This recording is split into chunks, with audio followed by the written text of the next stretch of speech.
Yo, what is good, everybody? Welcome back to the channel. It is your boy X-Ray. Today we're going to be going over the Escanor leaked skills and just kind of talking over them really quickly and giving you a little bit of a breakdown so we can get through this relatively quick. If you are new to the channel, make sure to leave a thumbs up, subscribe, comment down below if you're excited for Escanor. If you think he's coming, let me know. If you don't think he's coming, let me know. All right, so quick disclaimer before we get into all of this. All of this information is going to be from the data mines. None is 100% confirmed. We don't even know if the character is going to be actually the one coming next, but everything kind of points to him being next. So you know, hey, yeah, it is what it is. But yeah, even if the kit is somewhat close to what we're seeing right now, it's probably gonna be the most broken character in the game. So let's get straight into it.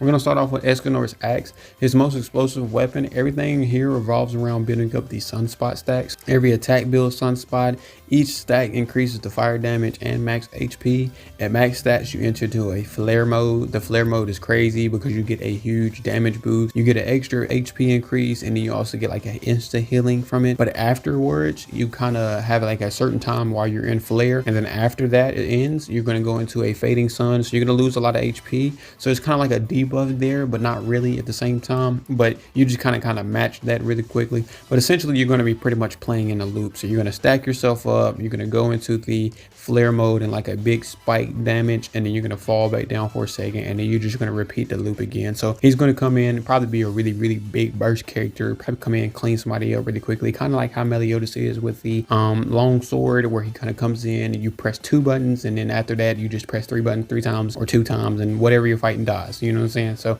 that's kind of how I'm assuming this is going to be working here. So one of the key skills that he has here is going to be condensed sun. He's going to be immune to CC while charging it up. So this is another charging skill. He's going to kind of stand there like how Elaine does for her wind.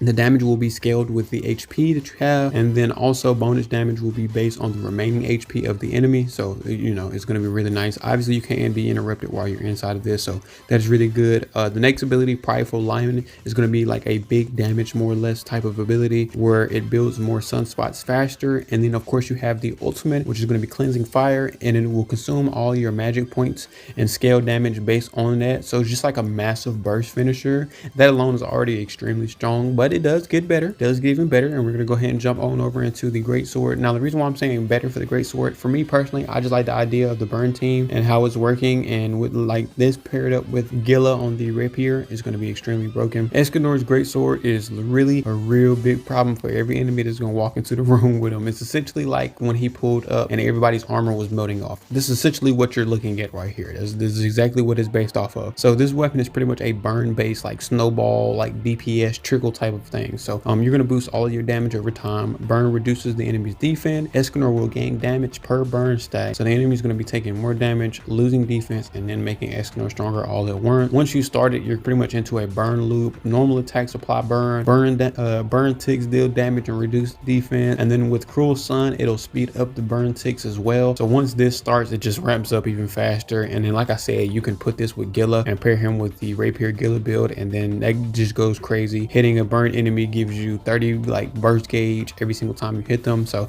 that's going to be nice. And then you also have Escanor being able to cycle through his abilities and put more burn on. And then with Gila, she does have the ability, once the fire burst is activated, you'll get 2 extra burn stacks on top of it. So now you got more faster stacks coming in, more abilities going off, the ultimate is doing more damage. All of this just speeds up the entire kit. And then you got Solar Impact. Will convert burn stacks into weakened stacks. This will increase the damage over time taken. So now your burn is ticking, the defense is dropping, the damage is going crazy. Everything pretty much just stacks together. And then you got the ultimate, and then with the ultimate you're just going to be doing more damage to burned enemies, and then it scales on the defense reduction there. So you just want to make sure you're pounding on the enemies as much as you can, putting as many stacks of burn on. If burn is stacked, it hits hard, and it's going to always hit hard. This is probably going to be more like an endurance fight. We're probably going to eventually get to the point where we need to actually have some damage over time characters in the game in some type of form or way to kind of help balance out in like the down times, or maybe if you get hit, just